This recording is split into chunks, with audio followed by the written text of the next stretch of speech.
Hola, muy buenas tardes. Bienvenidas a todas las personas que nos siguen desde nuestras plataformas de Facebook y YouTube. A nombre de Bayer les damos la más cordial bienvenida otra vez. Esta tarde vamos a tratar un tema importante sobre el control de botritis y pudrición ácida en el cultivo de vid. Y para ello tengo el agrado de presentar a mi compañero César Lucana, quien es graduado de la Universidad del Cusco, y él cuenta con además una maestría en fitopatología en la Universidad Nacional Agraria La Molina. Conoce muy de cerca el cultivo de vid, ya que se desempeña justamente en la zona de Ica, que es una zona productora de uva de mesa, y por eso es que ha visto este problema muy de cerca y nos va a comentar todas las recomendaciones que ustedes pueden seguir para controlar esta enfermedad. Muy bien, entonces doy la bienvenida a César. César, buenas tardes. Hola Elia, ¿qué tal? ¿Cómo estás? Bien, César. ¿Puedes compartir la pantalla? Por favor, Muy ¿pueden bien. habilitarme para compartir pantalla? Ya, ahora sí. Bien. A ver.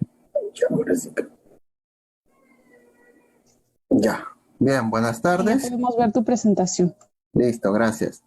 Bien, buenas tardes con todos los asistentes. Bueno, como menciona ella, vamos a tratar sobre un tema muy importante, lo que es control de botritis y pudrición ácida en vid. Bueno, sabiendo que este problema o estas dos enfermedades son un problema principal en el cultivo de vid, lo cual pues se ha observado que a la fecha generan hasta el 15 al 20% de pérdidas de producción, ¿no? Por ello la importancia, digamos, el conocimiento del control y el manejo de estas dos enfermedades es de mucha importancia para poder lograr, digamos, producciones aceptables dentro de lo pronosticado, ¿no? Dicho eso, empezamos a mencionar o a hablar ya sobre pudrición gris o botritis cinerea. Siempre es bueno, se menciona, ¿no? Conocer o identificar muy bien al enemigo, en este caso al patógeno, el cual nos va a generar los problemas. Y bueno, empezamos con conocimiento de la morfología de este hongo. Pues es un hongo que produce abundante micelio, como vemos en la imagen de la mano derecha. Pues sí, presenta varios conidióforos, ¿no? En los cuales se encuentran las células infectivas o también llamadas las conidias, las cuales van a generar infecciones independientes en cada célula vegetal a la cual estas lleguen a hacer contacto, ¿no? Entonces, si ustedes observan, estas células infectivas o toda la estructura del hongo se asemeja a un racimo de uva, ¿no? Coincidentemente, las cuales una vez maduras estas se desprenden y pues generan o se desplazan hacia los tejidos, en este caso o flores o hojas o en este caso racimos o bayas para poder generar la infección, ¿no? ¿Cuáles son las principales características de este patógeno? Pues que es un parásito facultativo, se puede encontrar, digamos, afectando tejido de células vivas, como también independientemente en tejidos muertos, ¿no? Es un parásito necrótrofo porque para que ésta sobreviva o desarrolle, necesita matar las células para que le sirvan de alimento, ¿no? Es un polífago. ¿Por qué? Porque presenta un amplio rango de hospedantes, las cuales todos conocemos. Bueno, y va a estar siempre presente en lo que es en las partes de, generalmente los cultivos en las flores, ¿no? Generalmente por eso también se le llama un parásito nectario, ¿no? Tiene gran capacidad de sobrevivir como saprófito, lo hemos mencionado, no solamente necesita tejido vivo para poder desarrollar, también puede afectar, estar, digamos, en forma propensa a estar en tejido necrótrofo o muerto, como que, digamos, es la fuente en la cual va a servir de inóculo para posteriores infecciones más adelante. Esta puede desarrollar una penetración directa en la célula vegetal o en el tejido epidermal, o aun cuando esta no esté dañada, porque este patógeno tiene la capacidad de poder emitir o segregar enzimas, las cuales van a degradar la célula vegetal, o en este caso la epidermis del tejido vegetal, ¿no? Lo importante también que necesita este patógeno es que requiere una película de agua sobre el follaje. necesita una película de agua libre para poder acelerar mucho más rápido el proceso infectivo. ¿Cuál es el proceso de infección digamos, requiere para poder generar la infección en el tejido vegetal? Como hemos mencionado, presencia de película de agua y humedad relativa sobre el 90%, temperaturas óptimas de 15 a 20 grados centígrados, penetra a través de heridas y tejidos en crecimiento. La infección puede ocurrir durante la floración, en la mayoría de los casos, ya que digamos que los jugos estigmáticos que produce el estigma de la floración o de la flor favorecen la germinación de las esporas. Eso se ha podido determinar, ¿no? Que estos jugos estigmáticos de la parte vegetativa de la flor le favorecen para poder desarrollar o para poder germinar la espora con mucho más facilidad, ¿no? También, ¿qué proceso, para que se genere un proceso de infección, qué le favorece? La fertilización abundante en nitrógeno, ¿no? O sea, unas plantas o cultivos con un abundante, digamos, una fertilización nitrogenada en alta cantidad, va a generar tejidos suculentos, lo cual le va a favorecer para poder desarrollar infecciones. Nosotros en este proceso infectivo, en esta imagen de la mano derecha, vemos cómo las conillas ya maduras se desplazan por el viento, por el movimiento que se genera en el tejido vegetal, las cuales van a desplazarse hacia tejidos jóvenes o nuevos. En este caso puede ser flores, puede ser hojas, o puede ser brotes, o puede ser bayas también. Una vez haciendo contacto y si hay película de agua libre sobre este tejido, estas van a empezar a emitir sus enzimas que van a degradar, digamos, la estructura o la pared del tejido vegetal, y van a empezar a degradar el tejido, lo cual le va a servir de alimento, y en este caso se produce el proceso de infección, ¿no? Y luego, una vez que producen el proceso de infección, estas van a desarrollar la esporulación o la generación de una nueva población de individuos, ¿no? De esporas infectivas. Ese es el proceso infectivo que sigue este patógeno. Y habíamos mencionado también que necesita agua libre sobre el tejido vegetal, ¿no? Y acá hay un trabajo que se realizó o que realizaron algunos especialistas, en las cuales pues ubicaron bayas enfermas en un promedio de 12, las cuales las sometieron, digamos, a infecciones digamos, con una temperatura adecuada, de los cuales manejaron de 15, 20, 25 grados, en las cuales pusieron pues agua libre sobre el tejido, ¿no? En este caso sobre bayas, sobre las bayas o el racimo, ¿no? De la uva. Y nosotros observamos acá que a temperaturas de 20 a 25 grados y con horas de 12 a 24 horas con presencia de agua sobre el tejido, las infecciones o las bayas infectadas aumentaban, ¿no? En número. Nosotros observamos acá, por decir, a 48 horas con agua libre sobre la superficie del tejido, pues era el 100% de infección de las bayas a una temperatura de 20 grados centígrados. Y por eso habíamos mencionado que las características de este patógeno son las temperaturas desde 15 a 25 grados o a 20 grados centígrados y digamos, con presencia de humedad relativas por encima del 90 o hasta 90% y con presencia de agua libre sobre el tejido vegetal, la cual va a favorecer, digamos, el desarrollo de la infección de este patógeno. ¿Qué sintomatología nos produce este hongo o este patógeno? Pues la infección ocurre durante el periodo de floración. La primera etapa de infección en el cultivo de vid se da en la etapa de floración, ¿no?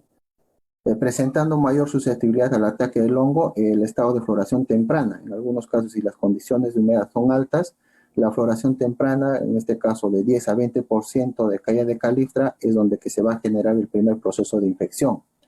Y la otra se va a producir en plena floración, ¿no? Cuando estemos al 50 o al 100% de caída de califtra, donde que el hongo va a generar infecciones y se va a posicionar, digamos, en estos tejidos necróticos de la califtra para poder, digamos, establecerse y poder generar nuevas infecciones más adelante. También se puede observar que el hongo infecta los tejidos del estilo y el estigma, pudiendo provocar la muerte de esta o permanentemente, o permanecer latente en sus tejidos, como en esta imagen que vemos acá, ¿no? En la mano derecha, que ataca todo el aparato de la floración, se podría decir. Cuando el grano de uva ya formado comienza a aumentar su contenido de azúcar, el hongo reanuda su desarrollo. Una vez que acá el patógeno pueda quedar quiescente o digamos puede establecerse ahí de una manera que va a esperar que esta flor llegue a, digamos empiece el inicio de envero para poder manifestarse nuevamente la infección atacando, como vemos acá, ya las bayas, ¿no? Que están en formación o en proceso de cambio de color, como se podría observar. Este es el periodo, digamos, o el momento más crítico o el momento ideal para poder desarrollar la infección de este patógeno. ¿Por qué? Porque en esta etapa ya, digamos, las bayas o el racimo empieza a aumentar los grados Brix. Se ha podido observar que con grados Brix a partir de 6 grados ya el proceso infectivo es mucho más acelerado y a medida que este va aumentando, el proceso de infección se va a dar con mucha más rapidez, ¿no? Como podemos observar en este racimo de la mano derecha. Asimismo, también se puede observar, pues como habíamos mencionado, que las flores son las más susceptibles a este ataque de este patógeno, por la presencia del jugo estigmático que habíamos dicho, lo cual va a acelerar el desarrollo o la germinación de la espora del hongo, ¿no?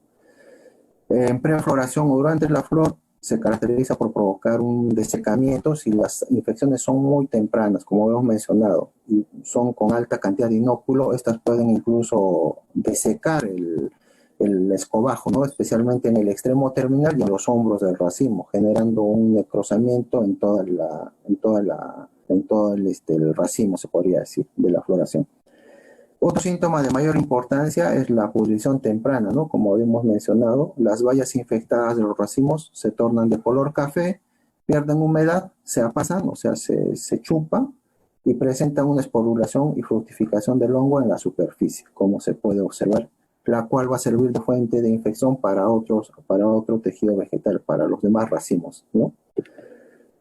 ¿Qué condiciones son importantes para que se desarrolle esta enfermedad? Se ha podido determinar o se ha podido observar que pues un mal manejo en cuanto al manejo en el racimo, en la formación del racimo, donde que se pueda contener racimos, digamos, muy apretados, promueven un microclima dentro del raquis, lo cual va a generar el desarrollo de este patógeno. También se puede observar una sobrecarga de racimos que retrasa el periodo de cosecha. O sea, una sobrecarga de racimos, el nivel de toma de color va a demorar por mucho más tiempo, entonces lo cual le va a favorecer al patógeno para poder desarrollar infecciones, ¿no? Y poder acelerar mucho más su proceso infectivo. También habíamos mencionado que la sobrefertilización nitrogenada es otra que va a ser importante para que este patógeno se desarrolle. Los daños en las bayas por insectos o labores culturales. Los daños básicamente por insectos como tipo trips o algunas larvas o algunos cigarritas que pueden generar algunas picaduras, o tipo también como el chanchito blanco, que pueda generar algún daño en la epidermis de la baya, va a ser puerta de ingreso para que este patógeno desarrolle, ¿no? Y lo que siempre se menciona también, ¿no? El mal manejo del follaje, que produce un sombreamiento, mucha sombra, ¿no? Y por ende mayor acumulación de humedad relativa en esa parte del tejido, lo cual va a generar o va a desarrollar la infección mucho más acelerada del patógeno. Eso es en cuanto a botrytis. Y ahora empezamos con la pudrición ácida. Si bien es cierto, pudrición ácida lo han catalogado, se cataloga como una enfermedad, pues que es causada por un complejo de hongos, ¿no? Filamentosos, llamados así, como son Aspergillus, Penicillium, Rhizopus, levaduras también dentro de este complejo, como el Saccharomyces, Cryptococcus, Basidium, y algunas bacterias como las Acetobacter, ¿no? Las que generalmente se multiplican exponencialmente, ¿no? Los cuales van a generar esta sintomatología que nosotros observamos en la mano derecha en el racimo. ¿Qué factores son condicionantes para el desarrollo de esta enfermedad? Pues aparece después del envero, o sea, primero puede atacar botrytis y luego se puede complementar con esta pudrición ácida, con esta enfermedad, ¿no? En muchos casos se puede observar las dos enfermedades en un solo momento. Puede haber atacado primero botrytis y luego la pudrición ácida se establece y bueno, desplaza a botrytis, ¿no? Pero el daño ya es mucho más alto, mucho más peligroso, se podría decir. La incidencia y severidad aumenta con la maduración. Como habíamos dicho, ¿no? La mayor susceptibilidad es a partir de que las bayas tengan entre 8 a 12 grados Brix y máxima cosecha. O sea, si bien Botrytis puede atacar desde los 6 grados Brix, esta prefiere que la baya esté casi madura, ¿no? O sea, esté entre los 8 a 12 grados Brix para poder desarrollar la infección. Y si esta es con mucho más grados Brix, le favorece demasiado, digamos, para poder desencadenar todo su proceso infectivo. Es muy severa en bayas sobremaduras. Hay veces algunas bayas que se puedan quedar, digamos, que hayan madurado muy tempranamente y no se hayan cosechado, son más propensas a poder, digamos, desarrollar la infección. Se inicia en bayas dañadas con microfisuras que pueden originarse por daños de oidium, ¿no? Por trips o hiperhidratación. A veces en el mal manejo en el tema del agua puede generar algunas heridas, ¿no? Dentro de la valla, lo cual va a servir de puerta de ingreso para este complejo de hongos y bacterias. La dispersión generalmente es por contacto entre bayas enfermas y sanas, por la presencia generalmente de esta mosquita del vinagre llamada Drosophila, ¿no? Es la que, digamos, la va a dispersar también y la va a llevar consigo el complejo de estas bacterias y levaduras para poder generar nuevas infecciones en racimos que estén más alejados. ¿Cuál es la sintomatología de esta pudrición ácida? Pues incluye pudrición blanda, como ustedes ven acá, una pudrición blanda, húmeda, con digamos, una presencia abundante de jugo, ¿no? La cual es la pérdida de la sustancia de las bayas, y con un fuerte olor a vinagre por el efecto de las bacterias, ¿no? Tipo Acetobacter. Pueden observar exudados bacterianos al presionar las bayas, como vemos acá en esta imagen. Son exudados bacterianos los cuales generan también esa sintomatología. La presencia de mosquita, como habíamos dicho, del tipo Drosophila, de la especie Drosophila, delata también el problema, ¿no? Donde hay fuerte presencia de moscas de esta especie, es porque hay la presencia de esta enfermedad. Y también se puede visualizar en digamos, en ataques muy severos sobre las bayas o sobre el racimo, larvas de esta mosca, ¿no? De este insecto. La acción de bacterias acéticas del género Acetobacter genera el olor a vinagre, como hemos dicho. Acá vemos algunas características de los patógenos que habíamos mencionado que componen esta enfermedad. Acá estamos Rhizopus, son una coloración oscura, ¿no? Tenemos el tipo Aspergillus, una esporulación más algodonosa, y el de Penicillium, ¿no? La cual este complejo de hongos generan este tipo de enfermedad, lo cual se complementa, como hemos mencionado, con las bacterias y las levaduras que van a generar o desencadenar todo este proceso de sintomatología que observamos en esta imagen. La diseminación se había mencionado que es por mosca del vinagre correspondiente al género Drosophila, que pueden llevar y diseminar los agentes causales de esta enfermedad. Se ha observado que en las patas puede llevar gran cantidad de bacterias y levaduras y las mismas esporas de los hongos, y los cuales le sirven como diseminación, ¿no? Los va a diseminar por donde que se pueda dirigir este insecto. Las poblaciones de mosca pueden verse favorecidas por presencia de fruta en el suelo, de ahí su remoción post-pinta es importante, ¿no? Hay veces los racimos que estén con este problema simplemente se les saca de la planta y se deja en el suelo, sin que estos sean enterrados. Entonces esto va a generar que la fuente del agente diseminador, en este caso Drosophila, sea mucho más explosivo, ¿no? Y genere disemine mucho más por todo el campo esta enfermedad. Bajo condiciones favorables de clima húmedo, cálido y acumulación de azúcares en bayas, esta mosca puede depositar cientos de huevos y comenzar una nueva generación cada 10 a 12 días, ¿no? Acá vemos ya una baya con todo el proceso de sintomatología de pudrición ácida, y sobre esta un diseminador, ¿no? En este caso la Drosophila, la cual cuando se va, digamos, posicionar sobre otra valla o sobre otro racimo, va a generar otro proceso de infección.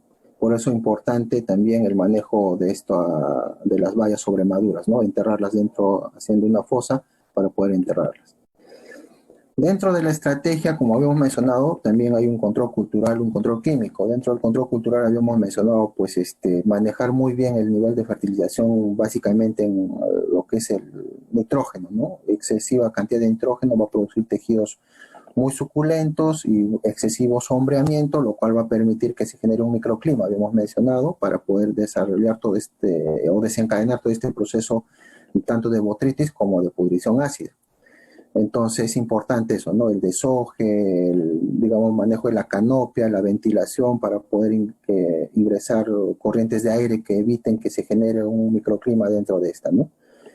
Pero dentro de eso, lo más importante, dentro de esta estrategia de manejo integrado, tenemos el control químico, que es una herramienta, digamos, dentro de las más potentes para poder controlar este complejo de hongos o este problema tanto de botrytis como de la pudrición ácida. Pues conociendo al patógeno, como ya lo hemos descrito, se deduce y se ha demostrado que existen 3 estadios claves para realizar una correcta lucha química. Si nosotros identificamos estos 3 estadios, pues podemos establecer una buena estrategia de control. Bueno, en el estadio A, habíamos dicho la fase saprofítica para botrytis, es la intervención a la caída de capuchones, ¿no? O sea, prácticamente la caída de calixtra, como se puede llamar, para poder combatir la instalación del hongo que podría quedar latente y concentrado en el centro del racimo. Es importante en esta etapa de floración, cuando estemos al 80 o 100%, digamos, aplicar ya productos específicos para botrytis, lo cual eviten que el inóculo se quede establecido y desarrolle cuando digamos, ya esté en un proceso de envero, ¿no? Por eso es importante en la floración manejar el tema de botricidas. La fase o estadio B, la fase pasiva, pues es la estrategia de que debemos tomar antes de cerrar los racimos, ¿no? Antes del cierre del racimo, evitar contaminación y restos latentes. Ahí también es otra estrategia que debemos optar con aplicaciones de botricidas. ¿Para qué? Para que antes que cierre, el inóculo o las esporas se queden en el raquis y estas puedan generar, digamos, infecciones posteriores cuando ya el racimo esté en vero o ya en maduración, ¿no? El estadio C o fase invasiva es a partir del inicio del envero, ¿no? Lo que hemos dicho, para prevenir contaminaciones sobre bayas que han pasado a ser receptivas. Entonces, si nosotros identificamos estos 3 estadios o estas 3 fases, podemos establecer una buena estrategia de control. Entonces, por ello era importante también conocer cuáles eran los patógenos, en qué momento o en qué estado fenológico debemos trabajarlo con mucho más intensidad para poder evitar, digamos, infecciones o pérdidas del racimo, ¿no? Más adelante. Dentro de esta estrategia, en la fase A podríamos usar, o en plena floración tenemos un botricida nosotros, que es el Scala, que es un fungicida a base de pirametanil, ¿no? Contiene 40% de ingrediente activo, pertenece a la familia de las anilopirimidinas, y dentro del grupo FRAG lo clasificamos en el grupo número 9, ¿no? ¿Cuál es su modo de acción? Es un fungicida preventivo, es un curativo con acción sistémica ascendente y efecto de penetración. Penetra muy rápido en la planta y tiene un efecto, como vemos, ¿no? Desde la parte preventiva hasta la parte curativa, evitar que el patógeno o la célula del hongo o la espora del hongo genere el proceso infectivo, ¿no? O ingrese dentro del tejido de la planta. ¿Cuál es su mecanismo de acción? Pues hemos dicho que inhibe la secreción de enzimas del hongo. Habíamos mencionado que este patógeno botrytis emite sustancias enzimáticas que degradan la estructura, digamos, de la epidermis para poder ingresar. Entonces, este producto hace que el hongo no genere esas enzimas y por ende no pueda penetrar dentro del tejido de la planta, ¿no? Por ende, el patógeno llega a morir, ¿no? Lo erradica antes de que ingrese. Y si el patógeno ya generó la infección o ya está instalándose con las hifas, pues es un producto sistémico que va a evitar que el patógeno siga desarrollando la infección, ¿no? Entonces, este es un botricida específico es un fungicida específicamente para botrytis, y pues lo establecemos para aplicaciones en plena floración, ¿no? Donde que empieza la etapa infectiva de este problema. ¿Qué otra herramienta contamos nosotros para este problema tanto de botrytis como pudrición ácida? Contamos pues con el Teldor, que es un fungicida a base de fisnexamid. Contiene el 50% de ingrediente activo por litro de producto. Es el único representante de la familia de las hidroxianilinas en su grupo como botricida. Pertenece al grupo FRAG número 17. ¿Cuál es su modo de acción? Posee 2 niveles de acción, ¿no? Biológica, controla las infecciones en la formación del tubo germinativo en esta parte. y en el desarrollo del micelio, o sea, no deja que el patógeno ingrese dentro del tejido vegetal. Tiene una alta biodisponibilidad.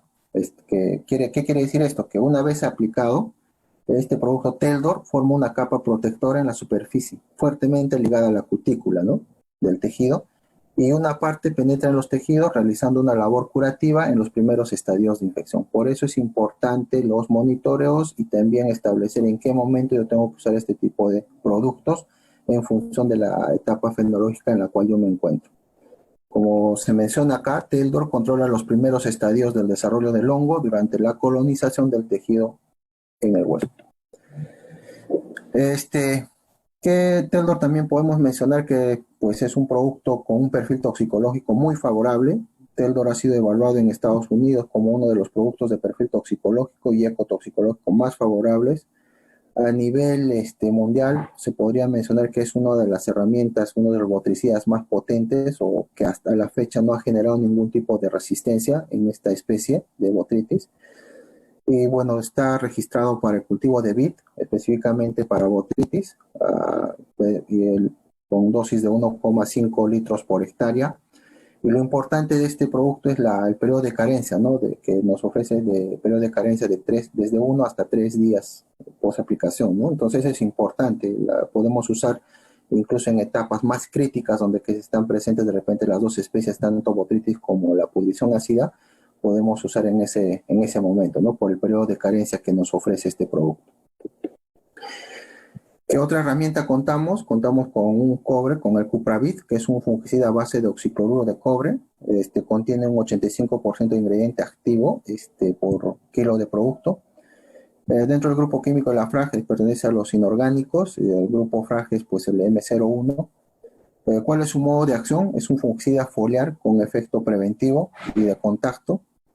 Básicamente es preventivo de contacto y su mecanismo de acción es pues actividad multisitio, ¿no? O sea, debemos usar de repente en intervalos o en aplicaciones de productos tipo Teldor o Scala en esos intervalos, ¿no?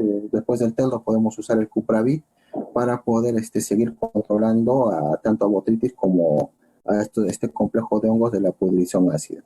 Contamos con registro para el cultivo de vid, específicamente para el complejo de hongos de pudrición ácida con dosis de 3 a 4 kilos por hectárea o 1 kilo por cilindro si es en concentración.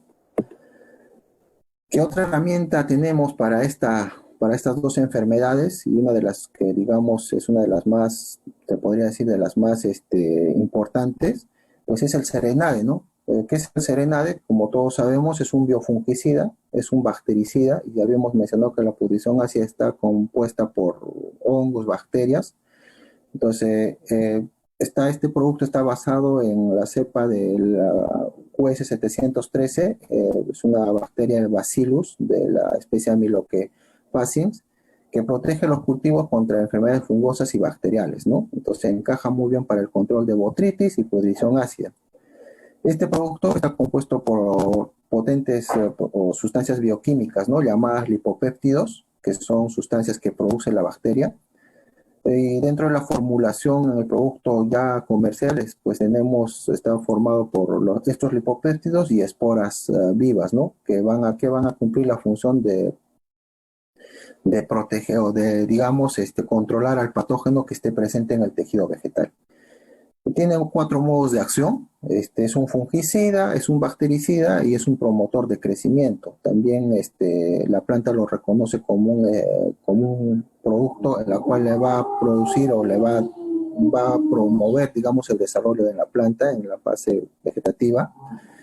Y lo importante es que, aplicado también este producto, nosotros activamos el mecanismo de defensa propio de la planta. Entonces estamos atacando por 2 medios, ¿no? Uno por la sustancia de los lipopéptidos que van a hacer contacto con las células del patógeno, y lo otro que también estamos activando el mismo mecanismo de defensa de la planta, la cual también va a servir para que el patógeno no pueda desarrollar este proceso de infección.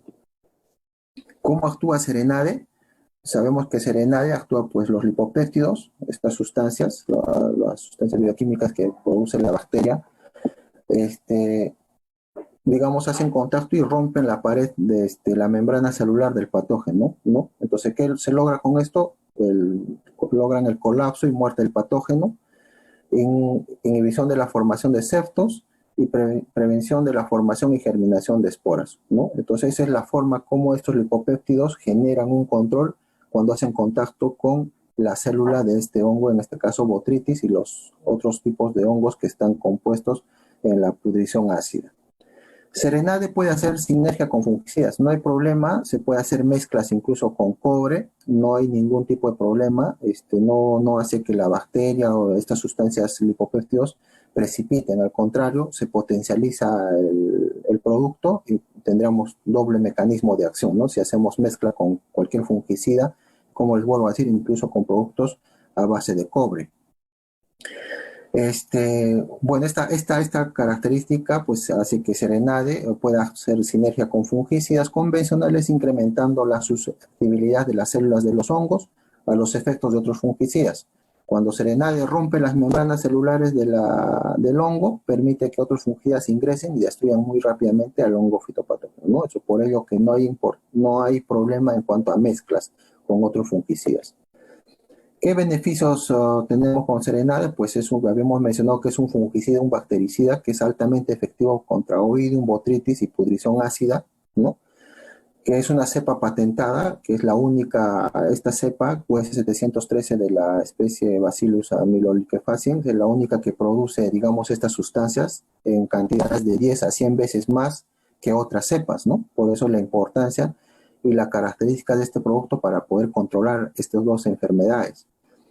Tiene una baja probabilidad de resistencia por su múltiple modo de acción. Sabemos que Serenade pertenece al grupo FRAG número 44, es un múltiple modo de acción, ¿no? Tiene un periodo de carencia de 0 días, incluso podemos aplicarlo en plena cosecha, no hay ningún tipo de problema. No necesita LMRs digamos, para países de destino donde que se va a dirigir la fruta. Y aplicando este producto, digamos, biológico, nosotros bajamos la carga química, ¿no? Dentro del programa de aplicaciones de fungicidas, dentro de una estrategia de rotación, se podría decir, para el control de estas dos enfermedades. Se puede mezclar, ya habíamos dicho ya, con agroquímicos, mejorando la eficacia, ¿no? De estos. Acá les voy a mostrar un ensayo que se realizó con Serenade para el control de pudrición ácida. Esta la hicimos el año 2013 ya, cuando estábamos desarrollando la molécula o el producto. Lo hicimos en un cultivo de uva de Italia, sabemos que esta variedad contiene pues cantidad de, ya cerca de la cosecha, los grados Brix son bien altos, es una uva con alta cantidad de azúcar. Entonces nosotros hicimos, bueno, más o menos a los 30 días antes de cosecha, y evaluamos a los 5, 10, 15 días después de la aplicación. Hicimos 2 aplicaciones seguidas de este producto con intervalos de 7 días, ¿no? La metodología de evaluación fue pues específicamente sobre racimos ya casi maduros y evaluamos simplemente severidad. Esta fue nuestra escala de evaluación para el grado de severidad en el racimo con presencia de pudrición ácida. Probamos 3 dosis de Serenade, primero a 1 litro por cilindro, 1.5 y de 2 litros por cilindro, ¿no? Hicimos 2 aplicaciones, como les menciono, con intervalos de 7 días para cada tratamiento. Y pues acá tenemos el porcentaje de severidad, ¿no? Nosotros empezamos para todos los tratamientos, empezamos por más o menos con un 3% de severidad. Si nosotros observamos el testigo absoluto, pues a los 15 días ya tenía un grado de severidad de 15% más o menos, ¿no? Con una dosis de 1 litro por cilindro no tuvimos un buen control, llegamos a casi a 13% de severidad a los 15 días con 2 aplicaciones, pero sí con 1.5 y 2 litros tuvimos un control aceptable, se podría decir. Me enfoco en la dosis de 2 litros por cilindro, en esta que estoy señalando. Si bien es cierto, empezamos con una severidad de 3%, esta no logró incrementar, más al contrario, lo focalizamos a las bayas que estaban con presencia de la enfermedad. Estas no contagiaron a las otras y solamente logramos obtener racimos sanos, ¿no? No se diseminó o no hubo mayor grado de infección dentro del racimo. Entonces, pudimos observar con dosis de 2 litros por cilindro, tuvimos un buen control de pudrición ácida. Acá tenemos el porcentaje de eficacia, se podría decir. con dosis de 2 litros por cilindro, logramos a los 15 días, logramos eficacias de 81% aproximadamente, 80,5 más o menos, que es un porcentaje de eficacia muy aceptable para un producto biológico y para un tipo de problemas como en este caso pudrición ácida, que es pues en días se te incrementa y en días también puede generar todo un colapso de todo un lote de uva, ¿no? Si no tenemos un buen manejo. ¿Qué conclusiones y recomendaciones sacamos de este trabajo que se hizo? Que serenade a dosis de 2 litros por cilindro y aplicados en 2 oportunidades en etapas iniciales mejora la eficacia. Con una segunda aplicación a los 7 días, después de la primera, llega a una eficacia de 80,5%, ¿no? De control. Las aplicaciones deben realizarse en etapas iniciales y de forma preventiva para un mejor control, se podría decir, ¿no?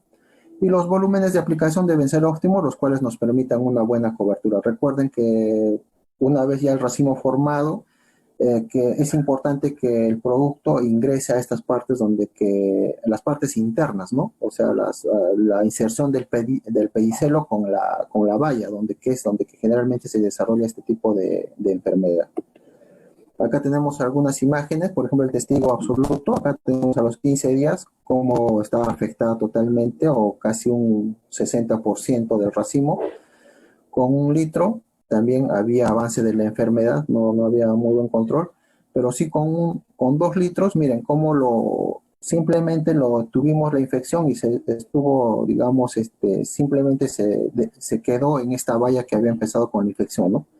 No hubo contagio, a pesar que ya había la infección antes de la aplicación. Entonces es importante, por eso que nosotros recomendamos 2 litros por cilindro para este tipo de enfermedades como pudrición ácida. Incluso, como les mencioné, podemos aplicarla en plena cosecha, ¿no? Sin ningún tipo de problema. Acá tenemos ya en vallas que no presentaban infección, terminaron limpias, ¿no?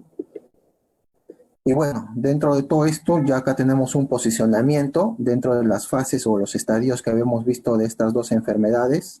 Pues la colocamos a escala, grupo FRAC número 9, en estado de fase saprofítica, ¿no? Donde hemos mencionado que Botrytis se posiciona prácticamente en los que es en las califtras, ¿no?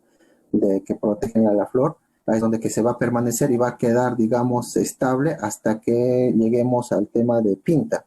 Ya en el momento de cierre de racimo o pinta es donde que se va a manifestar ya en bayas que estén, digamos, con algún tipo de herida o con algún tipo de película de agua que va a generar que este proceso de infección sea mucho más rápido. Entonces, para estas fases, desde cierre de racimo, pinta y a pre-cosecha, tenemos esta estrategia muy bien posicionada. Habíamos dicho que Teldor podemos aplicar incluso por el periodo de carencia que tenemos, unos 10 días antes de cosecha o 5 días antes de cosecha, para el control de botrytis y de pudrición ácida. Esta la podemos rotar con un cupravid, con un oxicloruro de cobre, faltando también igual entre 7 y 5 días de la cosecha, y en plena cosecha, para asegurar que no tengamos presencia de este patógeno o de este complejo de enfermedades, podemos usar serenade a dosis de 6 litros por hectárea, ¿no? Entonces, esta es la estrategia que nosotros proponemos para el control de este complejo de enfermedades, tanto botrytis como la pudrición ácida, como que les mencioné al inicio, que son un problema muy importante en la producción de uva, ¿no? En los cuales, si no tenemos un buen manejo, o llegamos a pérdidas hasta de 20 a 25% de la productividad. Entonces, dentro de un manejo de enfermedades, siempre hay que considerar algunos temas siempre hay que considerarlo, ¿no? Por ejemplo, seleccionar el fungicida apropiado, utilizar dosis recomendadas, en etiqueta es importante, realizar aplicaciones en el momento adecuado para el estado de desarrollo del patógeno y las características físico-químicas del producto, también es importante esto. Utilizar técnicas de aplicación apropiadas para el objetivo. Básicamente esto va a estar enfocada hacia dónde quiero dirigirme, ¿no? A qué parte del cultivo.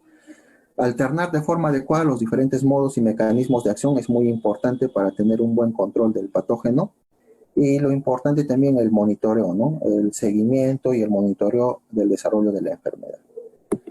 Bueno, eso es lo que queríamos mencionarles. Si tienen alguna consulta o pregunta, bueno, estamos dispuestos a responder. Espero les haya servido y bueno, estamos ya nos escuchan las preguntas. Sí, César, hay algunas preguntas. Vamos a hacer un par de preguntas rápidas porque luego tenemos otra presentación también en nuestra plataforma de Facebook y YouTube.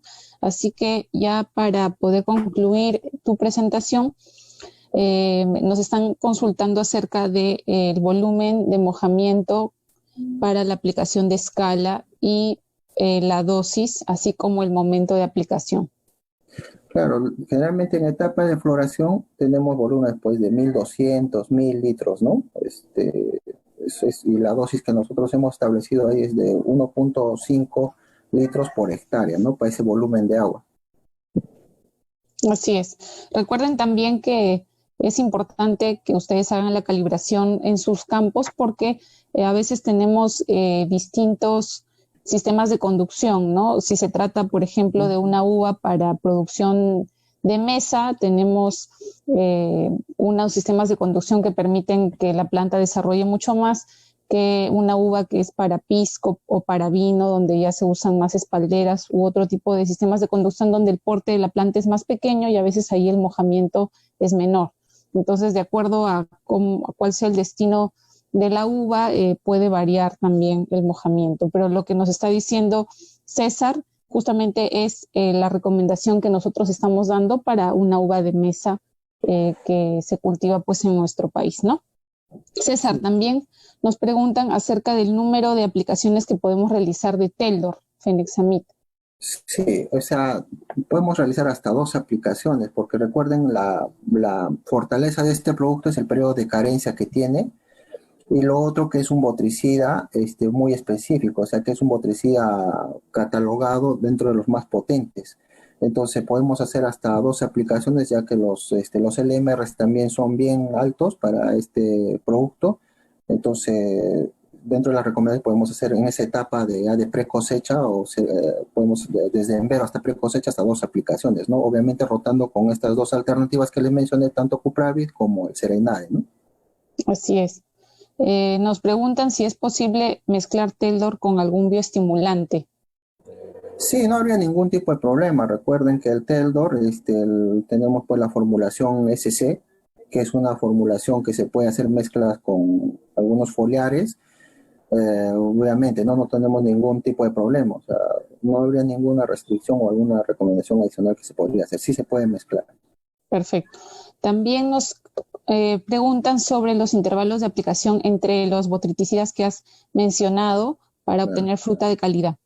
Mira, generalmente, pues estos productos se aplican ya a 10 días de cosecha. Generalmente, pues si hablamos de Teldor, pues la mayoría lo aplica a 10 días de cosecha y los intervalos tienen que ser como máximo entre 7 y 5 días, ¿no? ¿Por qué? Porque recuerden que estas enfermedades, tanto botritis, que le va a abrir la puerta para la pudrición ácida, son problemas pues que se incrementan exponencialmente de acuerdo a las condiciones. Recuerden que les dije que las características es la cantidad de azúcares que tiene la baya, ¿no? Entonces, mientras tiempo va madurando, mayor cantidad de azúcares, entonces mayor proceso de infección el proceso de infección es mucho más acelerado.